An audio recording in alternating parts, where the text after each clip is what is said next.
Tonight on CTV News, it's one last flight for New Zealand's historic choppers. The Canterbury Rams get set to give it their all. And here comes the bride, but not as you know it.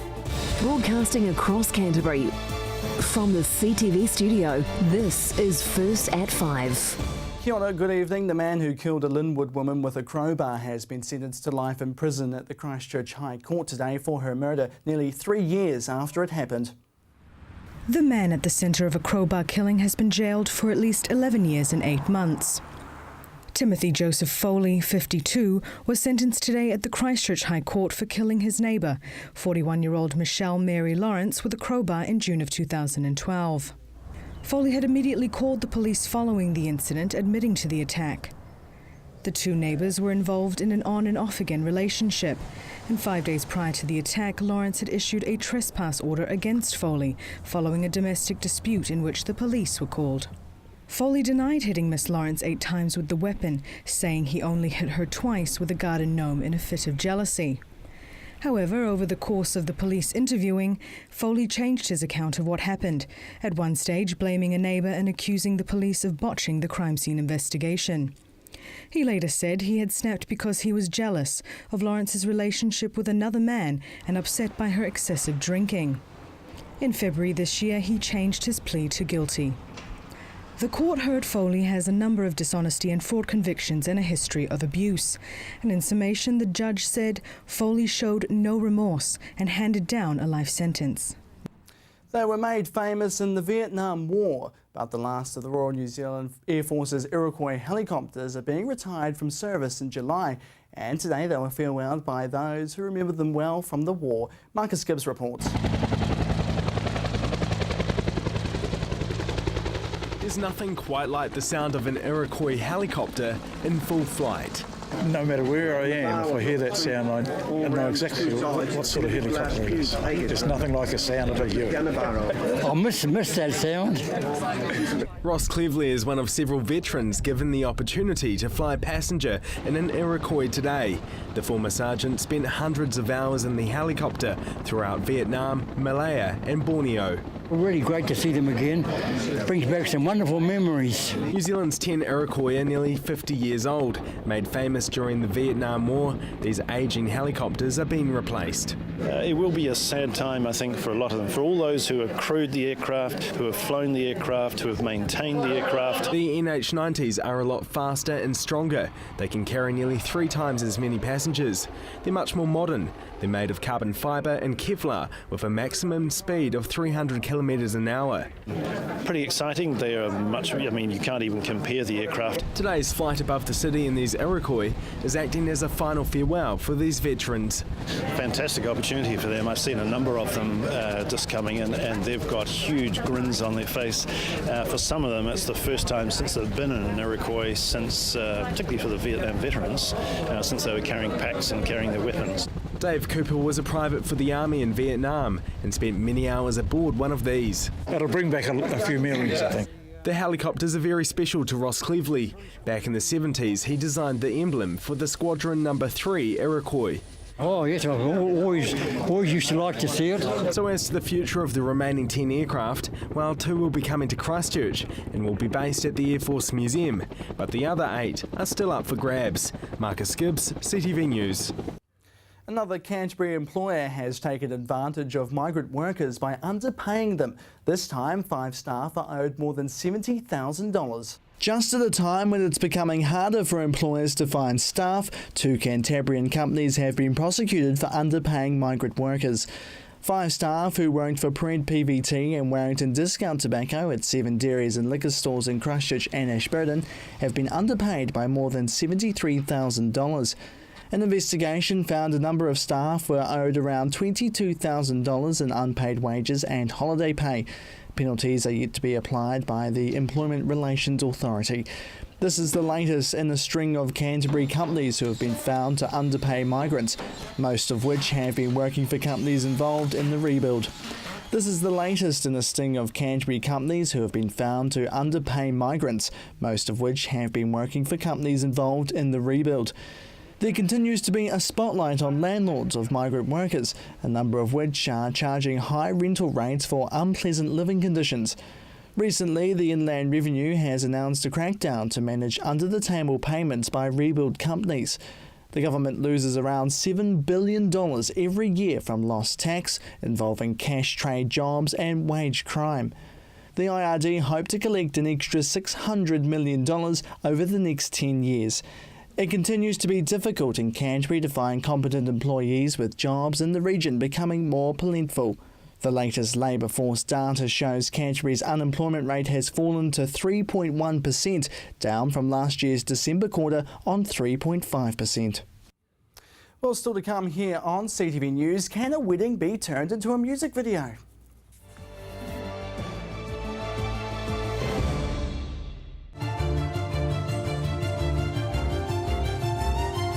Hi, I'm Chris Lynch. Join me every Monday at 8:30 on CTV as we discuss the issues affecting you, your family and everything to do with Canterbury. That's CTV 8:30 right here. Computer not working? Replace or repair? DIY or get a technician? Looking for parts? Thinking of upgrading? Need accessories? You've got questions, we've got answers. Global PC.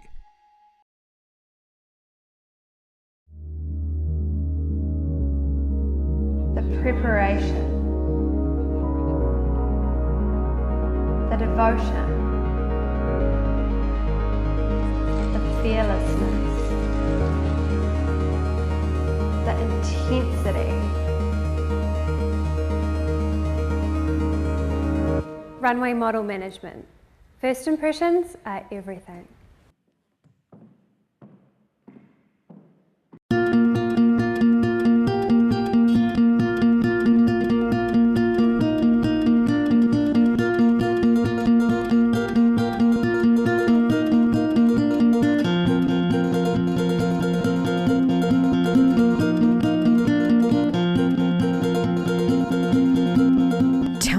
Made to measure interiors, made with care, made for you.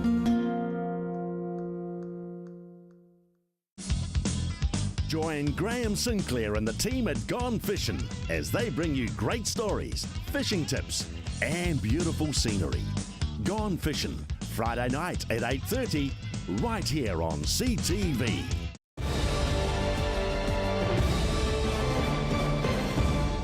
And welcome back to CTV News. Well, with discussions aplenty about what to do with the city's long-term plan, the seaside suburb of New Brighton will be waiting to see if any real investment is likely to happen. Marcus Gibbs found out what the locals think. On New Brighton, what to do with you? The seaside suburb desperately needs investment, there's no doubt about it. It's terrible at the moment, the way it's all just going downhill so quickly, and it's just such a shame. Noreen Yates has lived in New Brighton for around 30 years. She says she's part of the furniture around here, but while she's stuck around, many of the shops lining the main street haven't. There's vacant lots where there was once a shop, a dairy or something like that, and if you go down into South Brighton, we used to have a fish and chip shop, a doctor's, a pharmacy and all that. It's gone. The dairy and that's gone. She says it's hard for the elderly. They have to go further for the services they need. And there's a lot of elderly people who can't travel. The bus service has been interrupted. And, you know, nobody cares. New Brighton's certainly not the suburb Noreen remembers. Back when New Brighton invented Saturday shopping, the suburb thrived. In fact, we used to curse the people that came to Brighton because you had standing queues where you wouldn't normally, and you know, you think go home and let's get back where we were. As it turns out, Noreen's hasn't been the only voice in recent weeks calling for further investment in the suburb. During a Mayor in the Chair session last month, the suburb's Business and Landowners Association chair called on the councillors to put their money where their mouths are and to commit to investing in New Brighton. City Councillor Glenn Livingston has also launched a petition to replace the Pages Road Bridge, and the popular pair has also come under scrutiny, with news argues it's underinsured. 18 years ago it was built for $4 million, but fully replacing it would cost nearly $18 million. Repairing it alone wouldn't be cheap, setting the council back at up to $8 million. So with all these $1 million budgets being bandied about, CTV News hit the streets to ask the locals whether they thought investment was needed and where it should go. We need a bit more life in here. Build a theme park down by the library or something. Canterbury, they need something for the kids, especially for my nephews. Abu. Bring the children back, more of a festival sort of thing going, you know, on a Friday night. On shops that Brighton needs and doesn't have. Like what? Clothing. I mean, there's a lot of second-hand stores, but we need brand new men's, women's, children's clothing, babies' clothes. Anything that Brighton hasn't got, I'd love to see. Noreen has her fingers crossed the investors will one day move in. We're hoping people will invest in it and no more shops close down. We're lucky to have a furniture shop and a butcher. But will this much-wanted investment ever happen? Time will tell. Marcus Gibbs, CTV News. To sport now, the Canterbury Rams hit the road this weekend with a win being pivotal for their playoff hopes. Here's Gordon Finlater. The Canterbury Rams are 8 games into their National Basketball League season, and after Saturday night's loss to the Super City Rangers at Cal Stadium, the side now face a tough 2-game road trip starting tomorrow night against the Wellington Saints. The Rams then travel to Invercargill to take on the Southland Sharks the following night. With the short season, coach Mark Dickel knows the importance of grabbing a win on the road. Every game you have when you only have 18 games is important.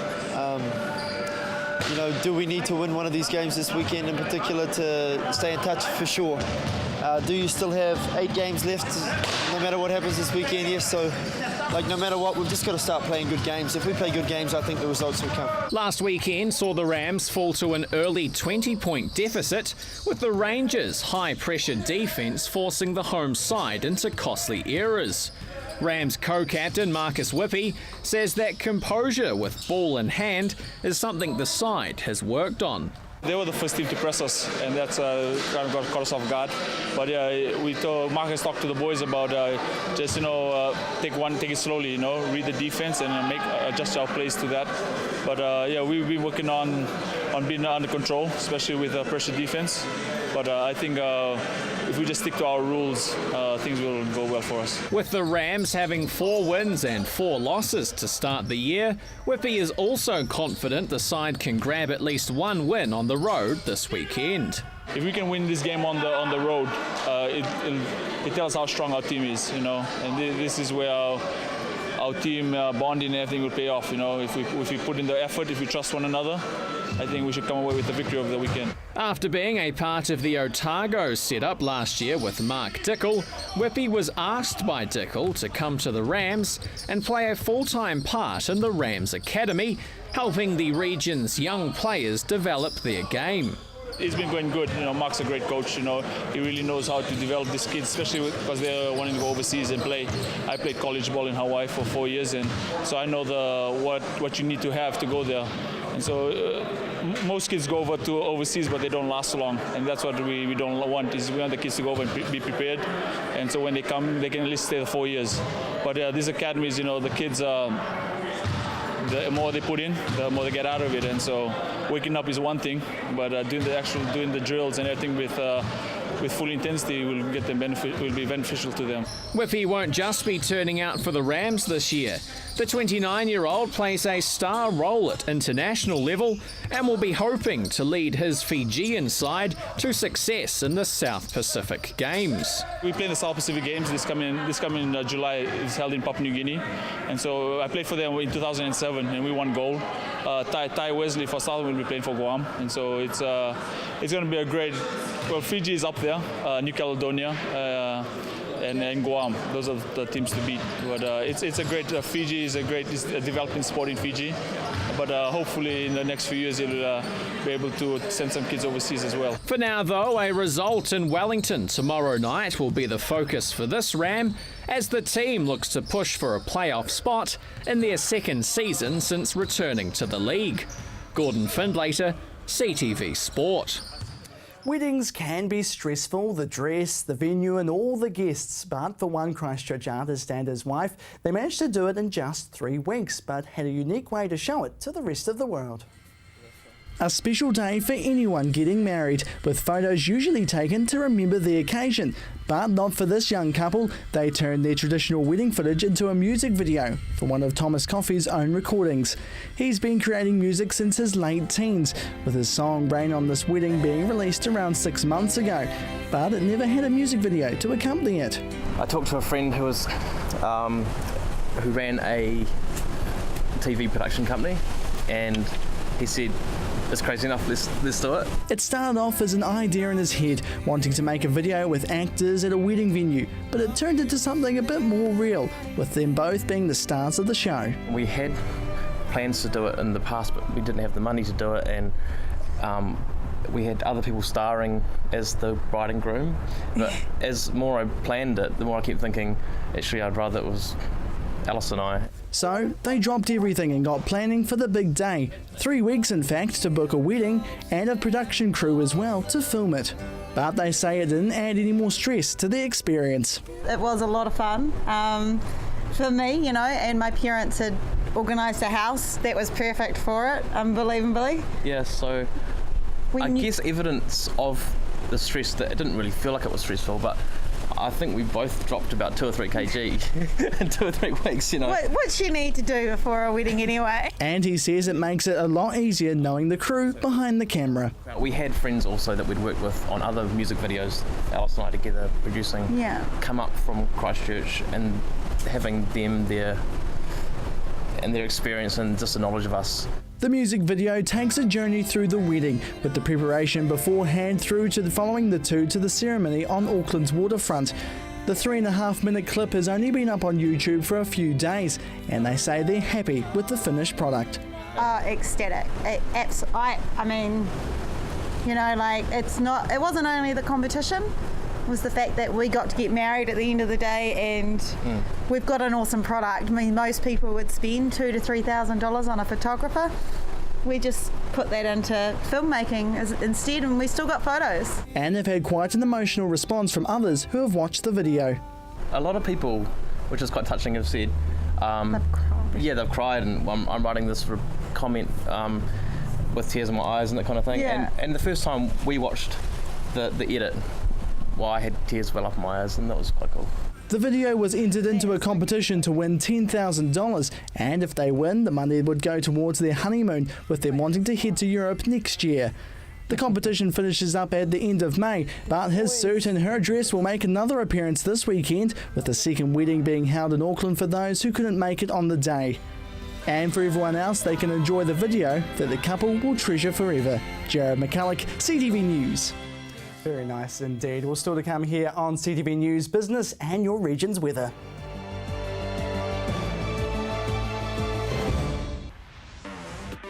With all the latest innovations in the world of technology, Shift has everything you need to stay informed and in the know. Shift, 2:15 on Monday, right here on CTV.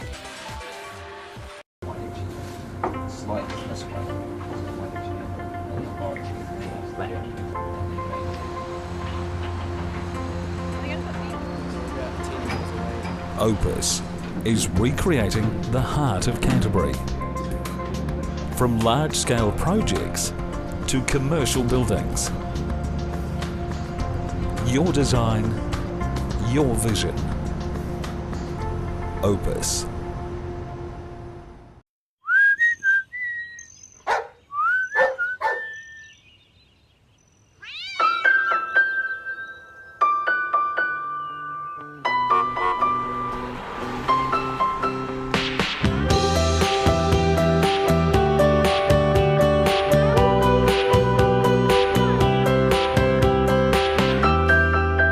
In your life.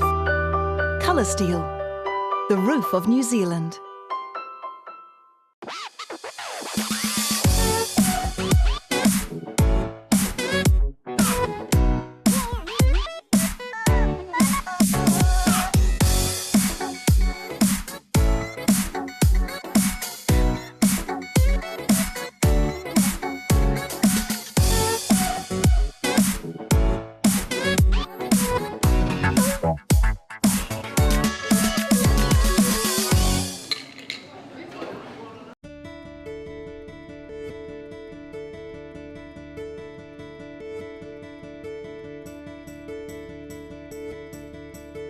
diversity.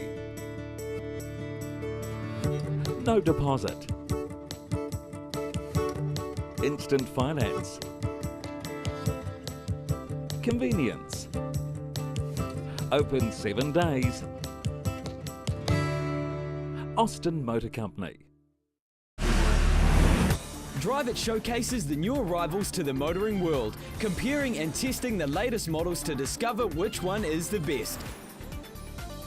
Drive It, Sunday afternoons at 2:30, only on CTV.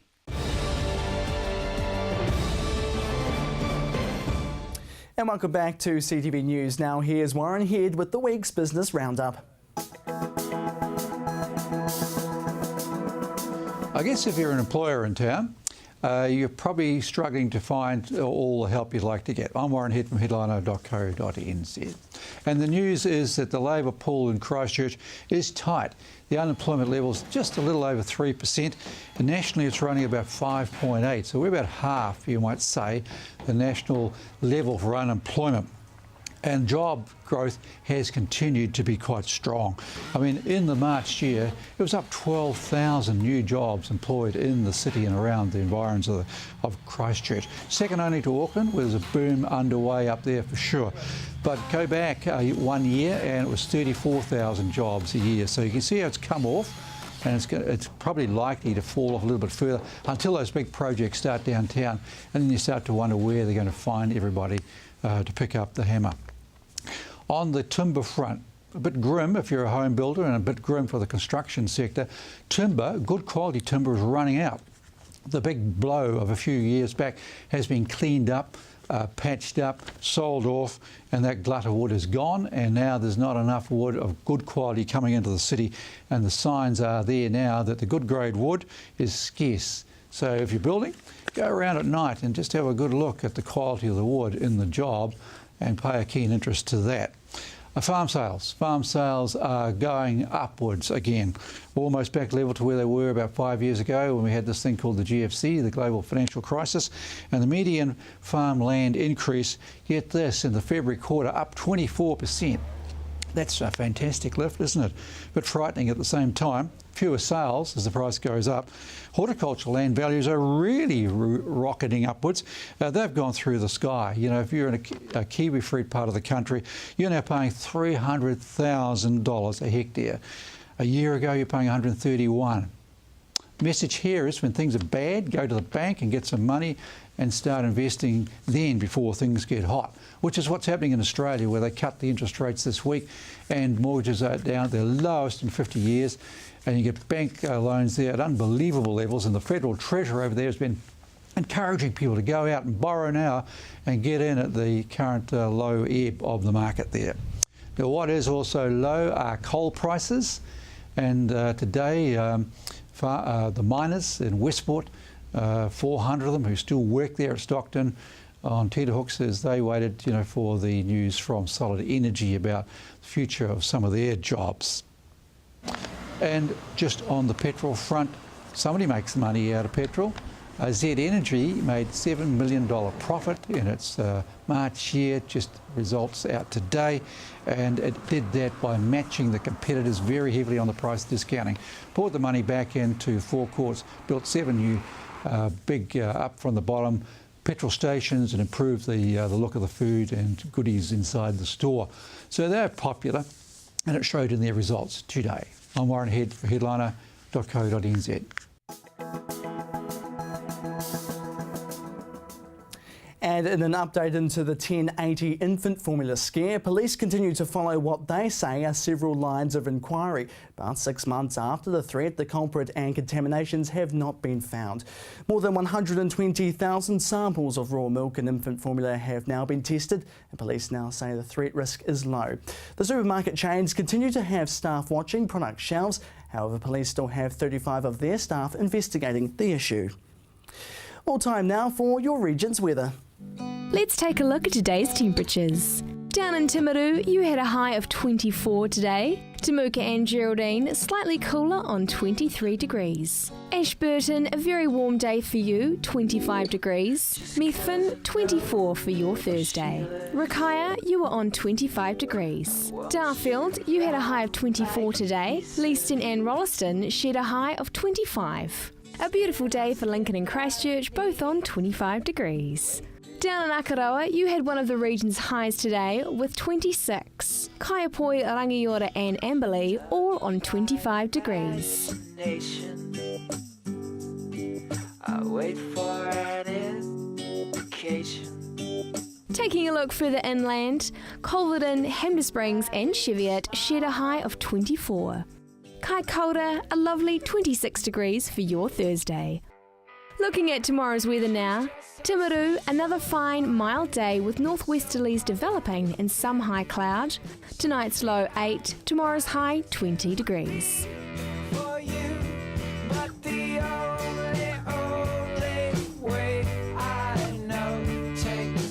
Ashburton, some high cloud developing, but otherwise sunny and mild with northwesterlies freshening.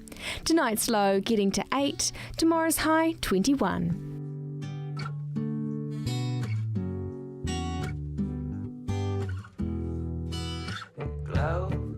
Looking to the Garden City now. Fine and warm for your Friday with light winds and scattered high cloud. Tonight's low 8, tomorrow's high a warm 24 degrees. Think I'll leave this coin in my pocket.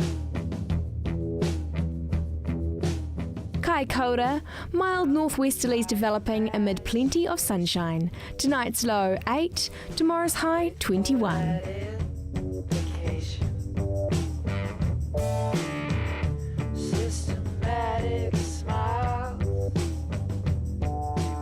Taking a look at other areas around the region now, Temuka and Geraldine expect some cloud and 20 degrees. Methven, you can expect a high of 21, and Rakaia, 22 for you. Darfield, some cloud with a high of 21. Leeston, Rolleston and Lincoln, 21 for you also. Down in Akaroa, fine with some cloud and a high of 24 degrees. Kaiapoi, Rangiora and Amberley, fine with 22 degrees for you. Culverden, Hamner Springs and Cheviot, you can all expect a high of 21 degrees. Looking ahead for Canterbury, fine and mild on Saturday and Sunday with sunny periods, high cloud and moderate to fresh northerly winds. Fine for most of Monday with high cloud and fresh gusty northerlies. A period of cooler southwesterlies may bring a few brief showers during the evening. Mostly fine on Tuesday and next Wednesday with sunny periods, some cloud and light northeasterly winds. And that is your weather update for Thursday. Thanks so much for that, Mercy. And that is CTV News for Thursday. Thanks so much for joining us. I'm Jared McCulloch. Good evening.